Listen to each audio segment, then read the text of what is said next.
에베소 교회의 사제에게 편지하라. 오른손에 있는 7별을 붙잡고 7금촛대 사이를 거니시는 이가 이르시되 내가 내 행위와 수고와 내 인내를 알고 또 악한 자들을 용납하지 아니한 것과 자칭 사도라 하되 아닌 자들을 시험하여 그의 거짓된 것을 내가 드러낸 것과 또 내가 참고 내 이름을 위하여 견디고 게으르지 아니한 것을 아노라. 그러나 너를 책망할 것이 있나니 너의 처음 사랑을 버렸느니라. 그러므로 어디서 떨어졌는지를 생각하고 회개하여 처음 행위를 가지라. 만일 그리하지 아니하고 회개하지 아니하면 내가 내게 가서 내 촛대를 그 자리에서 옮기리라. 오직 내게 이것이 있으니 내가 니골라 당의 행위를 미워하는도다. 나도 이것을 미워하노라.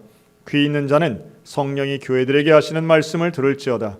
이기는 그에게는 내가 하나님의 낙원에 있는 생명나무의 열매를 주어 먹게 하리라. 오늘부터 우리는 약 두 달 동안 계시록을 보게 될 텐데요.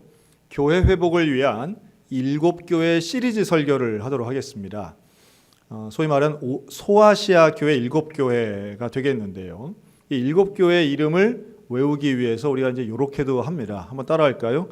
에서버, 두사빌라, 에서버, 두사빌라, 에베소 교회, 서머나 교회, 버가모 교회, 또 두사빌라는 두아디라 교회, 사대교회, 빌라델비아 교회, 라오디게아 교회 이렇게 되죠. 그래서 7개 교회를 우리가 이제 하나하나 들으면 들어본 것 같긴 한데 7개 외워라 하면은 아마 자신 있게 외우시는 분들 별로 없을 거라고 생각됩니다. 그런데 7개 교회는 사실은 이제 지금의 터키 지역에 이 위치들을 합니다.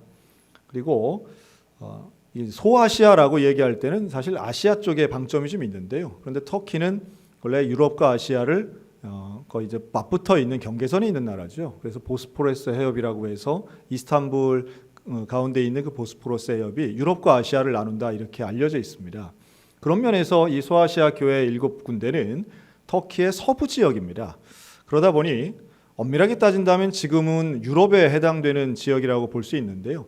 하지만 이때 당시 사도 바울에는 당시에는 이건 명백히 이제 아시아권이었던 것이죠.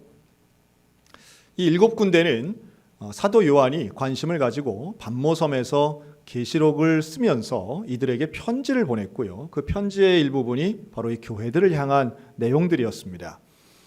그런데 7교회 중에 오늘 우리가 보는 첫 번째 교회는 바로 에베소 교회입니다. 먼저 에베소를 좀 생각해 본다면 에베소는 이 해안가에 있는 도시면서도 상당히 큰 규모의 도시였던 거죠. 시민이 약 25만 명, 지금의 우리 춘천 인구만큼의 인구가 있었다면 그건 아주 큰 도시였습니다. 그리고 지적으로도 셀수스라고 하는 아주 유명한 고대 도서관이 있었던 곳이고요. 또 아데미 신전, 이게 뭐 고대 도시의 7대 불가사이다 할 정도로 이 그리스에 있는 파르테논 신전보다도 4배나 더 큰 곳이 이 아데미 신전이 이 에베소에 있었다고 그러죠. 뿐만 아니라 이곳은 많은 술객들과 우상 숭배들이 있었던 곳입니다. 그래서 사도 바울이 3차 전도행을 하면서 이 에베소에 와서 복음을 전할 때 많은 사람들이 예수를 믿고 부흥하던 시절이 있었습니다. 이제 그러니까 교회가 세워진 거죠. 그런데 그때에 도시 전체가 거의 폭동이 일어날 정도로 아주 강력한 부흥의 역사가 일어납니다. 마술을 통해서 돈을 벌던 사람들이 자기가 쓰는 그 마술책들을 다 모아서 불을 지르는 그런 행위의 변화를 가져오던 시작에서 에베소 교회가 시작됩니다. 아굴라와 브리스길라와 같은 동역자들이 있었고요. 디모데도 여기서 일했습니다. 또 우리가 잘 아는 성경 공부했던 두란노 서원도 바로 이 에베소에 있는 것이죠. 사도 요한도 이 에베소 교회 교인들과는 긴밀했습니다. 그래서 그가 반모섬에 유배되기 전까지 이 에베소 교회에서 사역했다라고 알려져 있고요. 또한 가서도 역시 마찬가지로 에베소 교회에 제1번 편지를 보냈다는 것은 7개 교회를 대표할 만한 대표성과 지명도가 있었음을 증명하는 일이라고 보여집니다. 그런데 이 7개 교회에 보낸 편지는 공통점이 몇 가지 있는데요. 여기에는 그 교회를 칭찬하는 것과 책망하는 내용들이 되게 들어있다라고 하는 거죠. 칭찬도 중요하고 책망은 더 중요하다고 보여집니다. 그래서 이걸 통해서 오늘부터 이 7개 교회를 통해 과연 우리 교회는 어떨까? 또 나 자신을 돌아보며 하나님이 정말로 바라시고 하나님께 칭찬받을 만한 모습은 어떤 모습인가를 한번 돌아보고 그를 통해서 진정한 의미의 영적 회복이 일어났으면 좋겠다 하는 말씀입니다. 먼저 이 에베소 교회를 칭찬하는 내용들이 있습니다. 크게 한 3가지 정도를 칭찬하는데요. 행위의 수고와 인내를 내가 아노라. 또 자칭 사도라 하지만 실제로는 사도가 아닌 사람들을 분별해내고 악한 것들을 구별해낸 교회가 바로 이 에베소 교회였고요. 또한 견디고 게으르지 않았던 교회가 이 에베소 교회였습니다.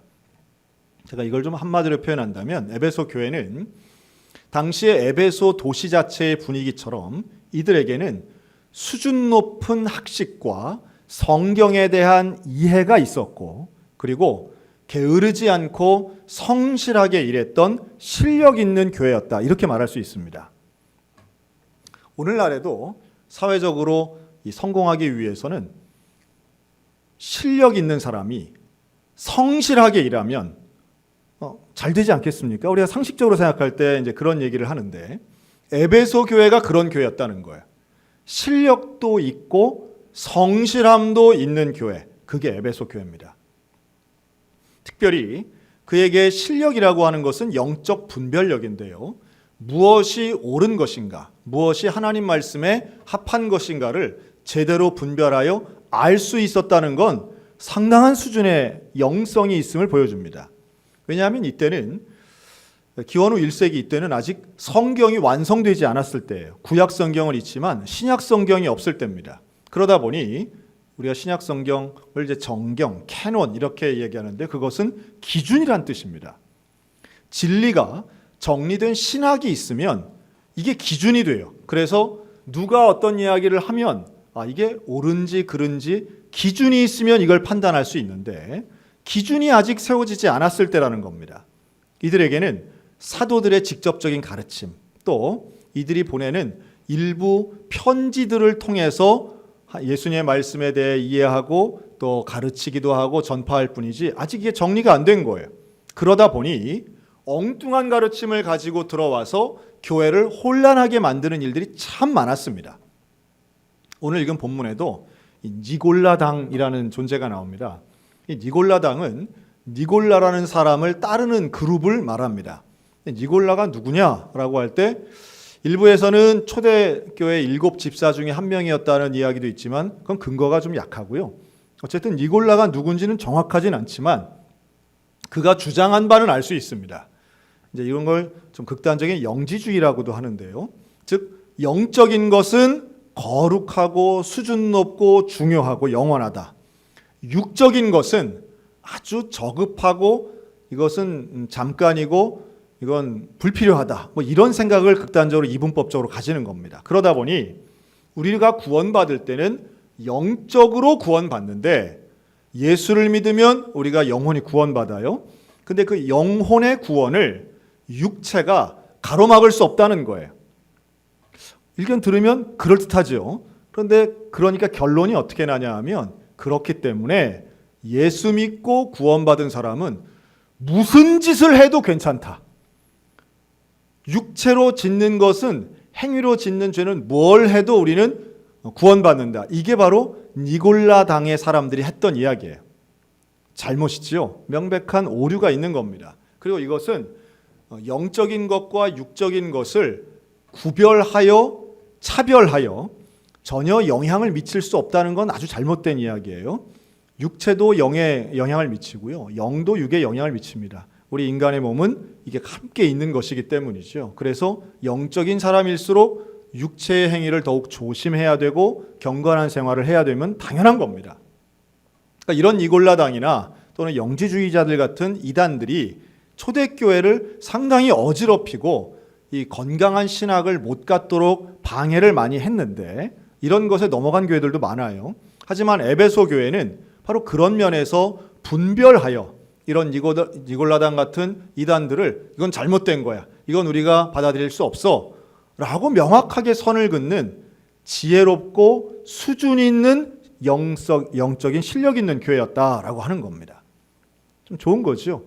그 실력 있는 교회가 그것도 게으르지 않고 언제나 성실하게 최선을 다해서 일하니 이게 지역에서도 인정받는 지명도 있는 교회가 되더라는 겁니다.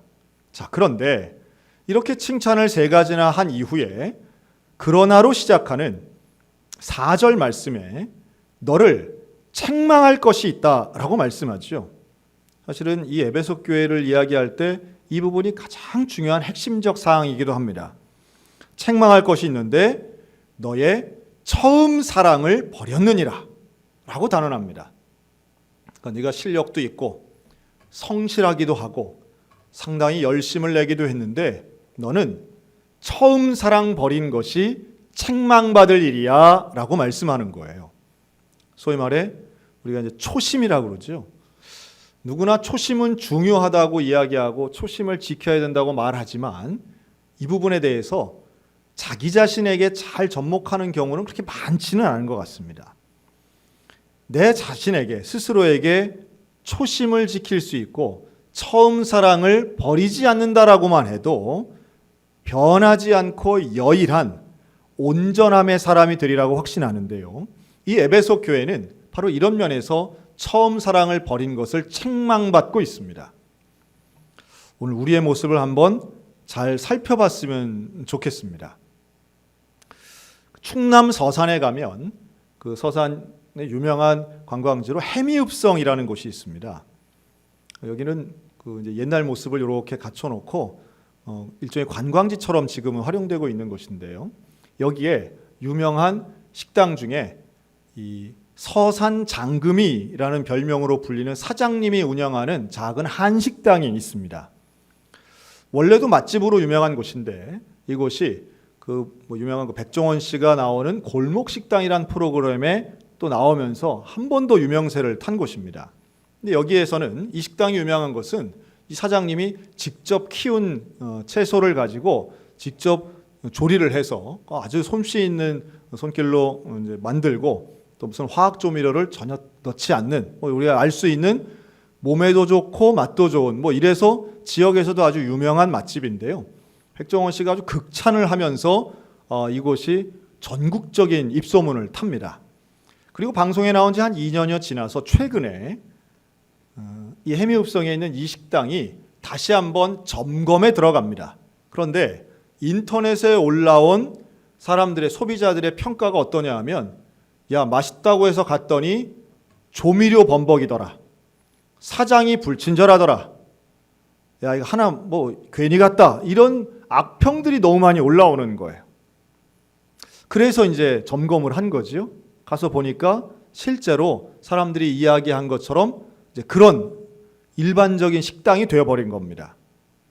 왜 그랬을까요? 그 사장님이 나와서 이제 눈물로 이제 이야기를 하는데 원래도 손님이 많았던 곳에 손님이 너무 많이 오는 거예요. 사람들이 줄을 서는 거예요. 자, 그러면 그렇게 많은 손님이 오니 이거를 일일이 자기가 키운 것 가지고 다 할 수가 없는 거예요. 그러면 어떻게 제공해야 돼요? 그때부터 사서 옵니다. 또 손님이 너무 많으니까 가족만으로는 할 수가 없는 거예요. 직원을 채용합니다. 알바생들을 고용합니다. 그러다 보니 질이 떨어지게 되고 하나하나 일일이 옛날처럼 꼼꼼하게 처리가 안 되는 거예요. 그런데 문제는 뭐냐 하면 그렇게 했는데도 손님은 더 많이 오는 거예요. 유명해지니까 더 많이 오고 와서 인증샷을 찍는 젊은이들은 와서 음식 사진 찍을 뿐만 아니라 메뉴판 사장님과 사진 찍고 활짝활짝 웃으면서 행복하게 손님들은 돌아가는 거예요. 대충 해도 손님이 많고 맛이 없어도 손님이 많은 거예요. 그러니 문제를 문제로 못 본 거지요. 제가 참 그런 모습 보면서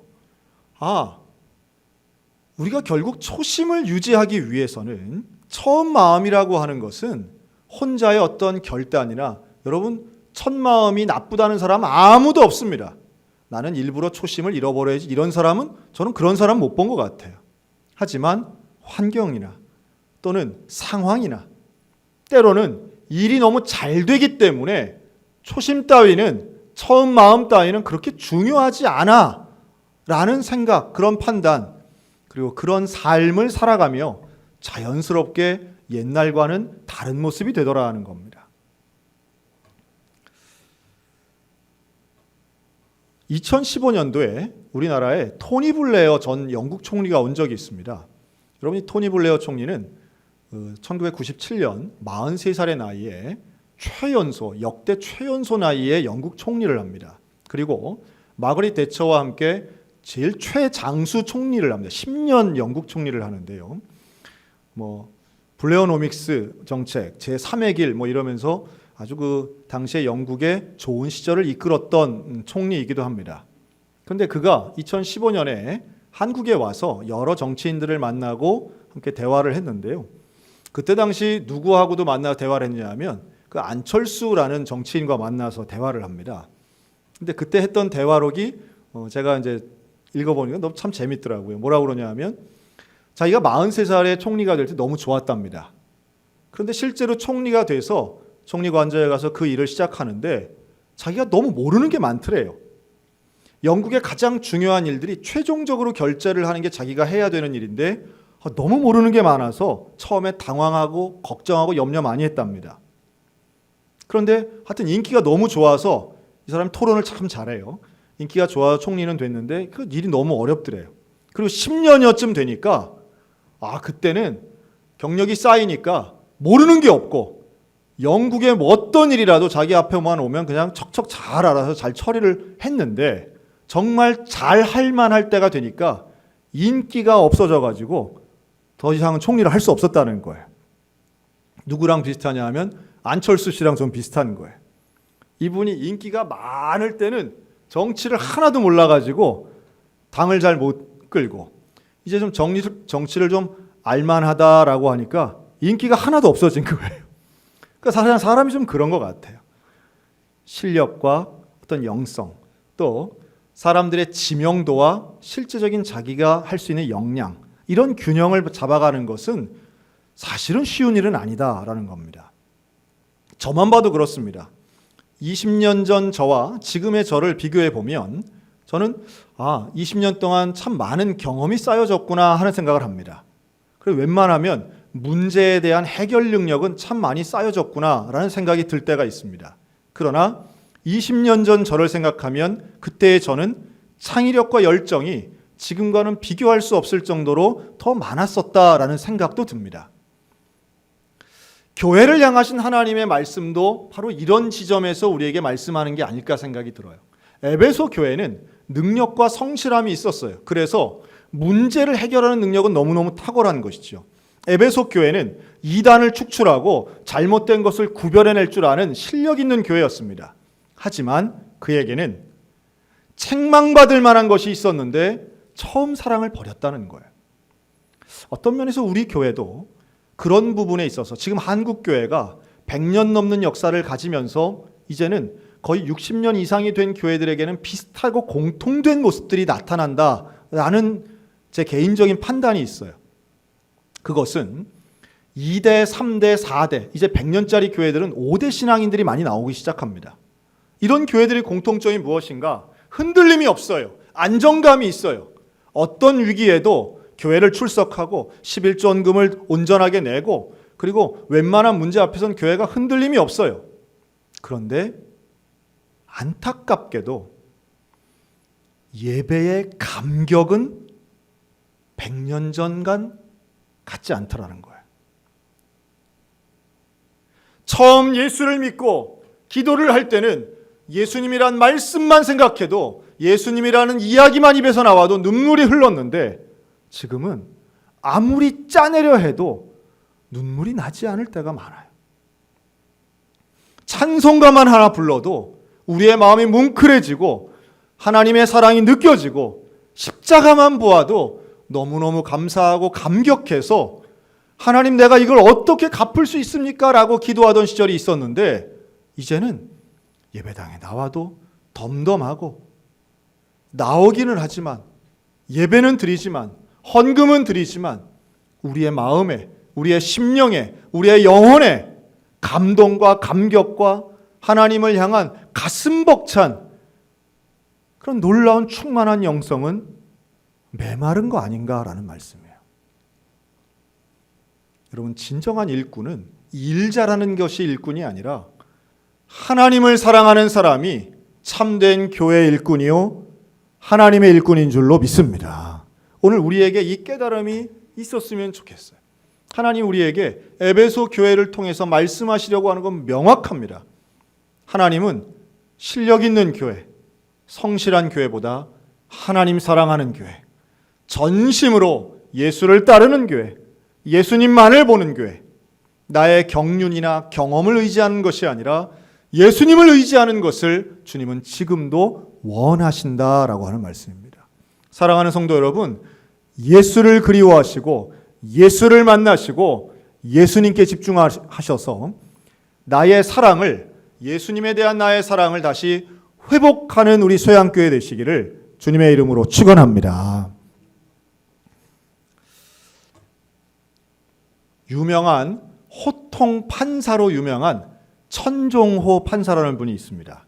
이분이 창원지법 가정법원에서 일하시면서 아주 몇 년 동안, 원래 이런 가정법원은 1년, 2년 이렇게 판사님들이 짧게 일하신다는데 이분은 4년 넘게 일하면서 소위 말해 청소년 범죄자들을 다루면서 유명해진 분입니다.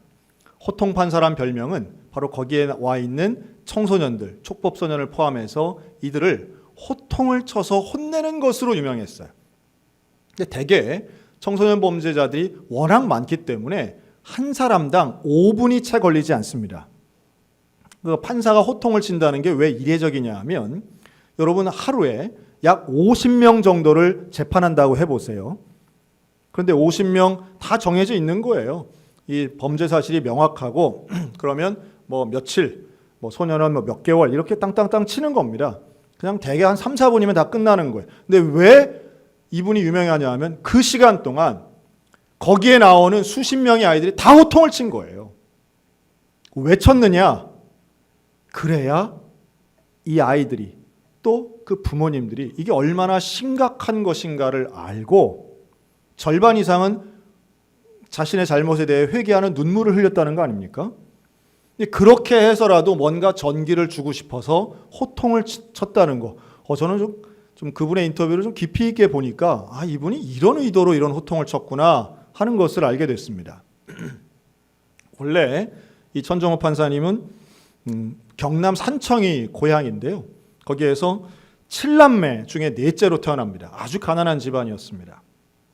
7남매 중에 대학을 간 사람은 천정호 한 명뿐이었고요. 여전히 가난한 집입니다.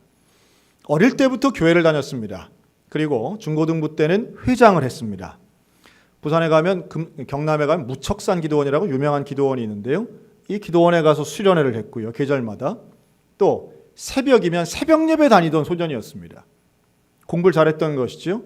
하지만 그렇게 아주 탁월하게 잘하진 못했다고 그래요.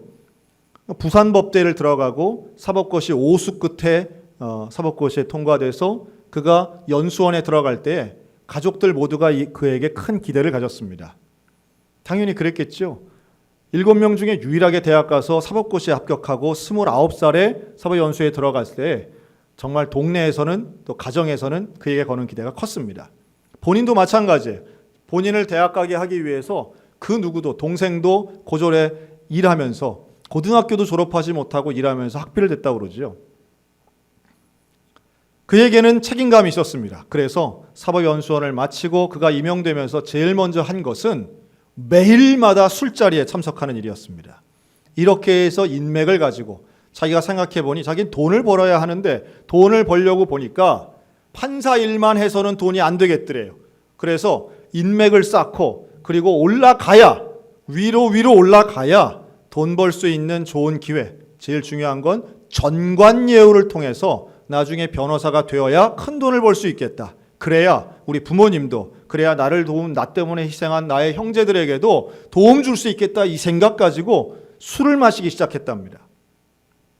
청소년 시절 무척산 기도원에서 그렇게 기도하던 소년이었지만 결국 가족과 개인의 출세를 위해 술자리를 마다하지 않았던 것이죠. 그에게는 젊은 시절 함께 교제하던 처녀가 있었습니다. 도인자라는 분인데요. 학교 선생님입니다. 사법고시에 합격할 때까지 기다려준 이 약혼자와 결혼을 했어요. 그리고 그는 매일 저녁마다 술을 마시고 사람들을 많이 알아가려고 노력합니다. 그는 여전히 주일날은 교회를 갔습니다. 하지만 생각할 때 우리 교회 옮겨야 되겠다. 내가 법조인으로서 다니기에는 이 교회는 너무 작다. 우리 부산에 있는 제일 큰 교회 가자라고 말했다는 거예요. 그때 지금 권사님이 된 거죠.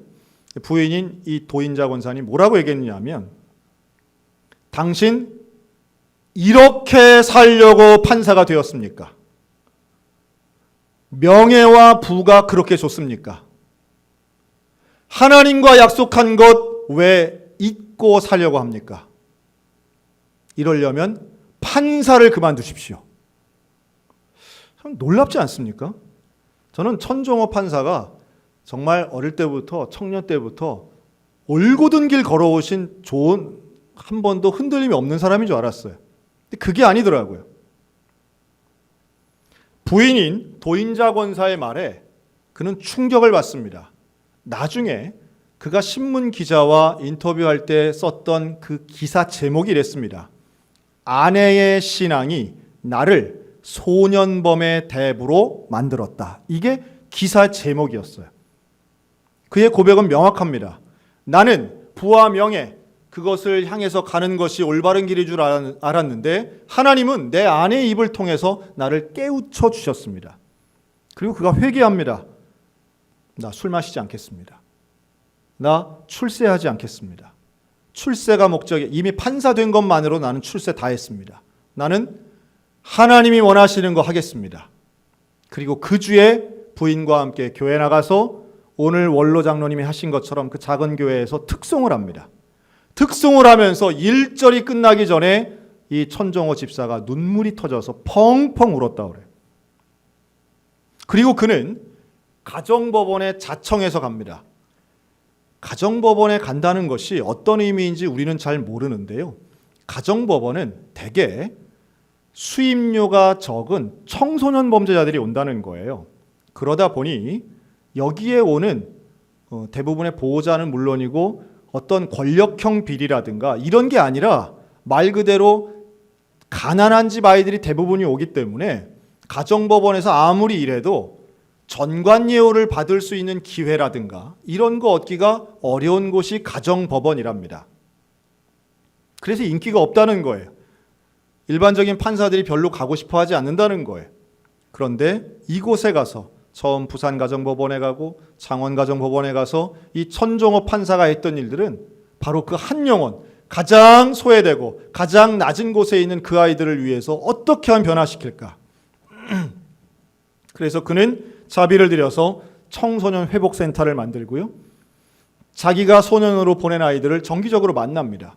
그리고 지금도 한 달에 몇 번씩 그 아이들과 함께 축구를 하고 공을 차는 공 차는 판사님, 형님 판사님이 되어 있습니다. 그가 최근에 낸 책에서 이렇게 말합니다. 권력과 부를 가진 사람은 힘 있는 사람 편에 서서 삽니다. 그게 이득이기 때문입니다. 하지만 저라도 이런 아이들 곁에 있어야겠다고 생각하며 하루하루 살아서 지금의 이 모습이 되었습니다. 많은 사람들이 그분에 대한 존경심을 드러내고 많은 방송이 그를 조명했습니다. 덕분에 판사 재직 중에 유일하게 옥조 근정 훈장을 받은 사람이 되기는 했습니다. 그러나 여전히 그는 가난하고요. 판사들 중에 말씀이죠. 국민 중에 가난하다는 얘기는 아니에요. 영향력은 크지만 여전히 그는 부와 명예가 아닌 예수 그리스도를 따르는 말 그대로 처음 사랑을 회복한 사람으로, 그리고 또 하나 부산에 있는 금정 평안교회의 장로님으로 신앙생활을 하고 있습니다. 여러분, 오늘 우리들에게 하나님이 원하시는 것이 무엇일까 다시 한번 돌이켜봐야 되지 않겠습니까? 돈 많은 건 나쁜 거 아닙니다. 명예가 많은 것 나쁜 거 아니에요. 하지만 아무리 그런 것들이 많다 할지라도, 아무리 실력이 높다 할지라도 예수님을 사랑하는 그 처음 사랑을 버렸다면 그건 다 잃어버린 것이라고 주님은 분명히 말씀하고 있는 것이죠. 사랑하는 성도 여러분, 오늘 우리에게 예수님이 내 인생에 무엇을 찾으실까, 무엇을 기대하실까라고 하실 때에 예수님은 우리의 업적이나 실력이 아닌 예수님을 향한 사랑을 기대하시고 그 사랑을 지금도 찾으시는 줄로 믿으시기 바랍니다. 예수님 분명히 말씀합니다. 그러므로 너희가 그 처음 사랑이 어디서 떨어졌는지를 생각하고 회개하여 처음 행위를 가지라. 여러분, 우리가 회복하기 위해서는 한 가지 방법밖에 없습니다. 생각하는 거예요. 나 자신을 돌아보는 거예요. 그리고 하나님 앞에 회개하는 겁니다. 생각하고 회개하여 회복하는 것만이 우리가 살아가는 온전할 수 있는 유일한 길이라는 겁니다. 우리 소양교회가 하나님 앞에 회복되는 온전한 교회 되시기를 주의 이름으로 축원합니다. 그렇게 안 하면 어떻게 되느냐? 그렇게 하지 않으면, 우리가 회개하지 않으면, 회복되지 않으면 내가 가서 너의 촛대를 그 자리에서 옮기리라 라고 명확히 말씀해요. 촛대를 옮긴답니다. 여러분, 이게 1장의 말씀과 대꾸를 이룹니다. 1장의 1절에 보면, 2장 1절에 보면 예수님이 7뼈를 붙잡고 7 금촛대 사이를 거니신다라고 말씀하지 않습니까? 교회를 주관하시는 분, 그리고 그 촛대를 주관하시는 예수님이 우리에게 말씀하시는 거예요. 너 내 사랑을 회복하지 않으면 너희 촛대 옮겨버릴 거야. 여러분, 이 말이 얼마나 무서운 말인가 우리 알아야 됩니다. 그런데 이 말이 잘 안 들릴 때가 있어요. 왜 안 들리는지 아세요? 여전히 장사가 잘 되니까. 여전히 교회에 사람이 많으니까. 여전히 우리 교회 헌금이 줄지 않으니까. 어떤 면에서 교회가 위기 상황이 와야만 깨닫는 사람들도 있지만 위기를 위기라고 아니라고 생각하는 경우들도 있습니다. 저는 우리가 우리 교회가 다 그렇다는 건 아닙니다. 우리 교회 아무리 코로나19여도 그래도 헌금 안 줄고 그래도 이렇게 사람 많으니 우리 교회는 아무 문제 없어. 여러분, 이렇게 생각하는 순간 우리는 이미 교만한 거예요.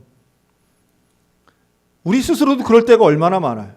경제가 아무리 어렵다고 해도 우리는 월급 괜찮고 우리는 수입 괜찮고 우리 집값은 계속 올라가는데 걱정 없어. 여러분, 이건 이상한 생각인 거예요.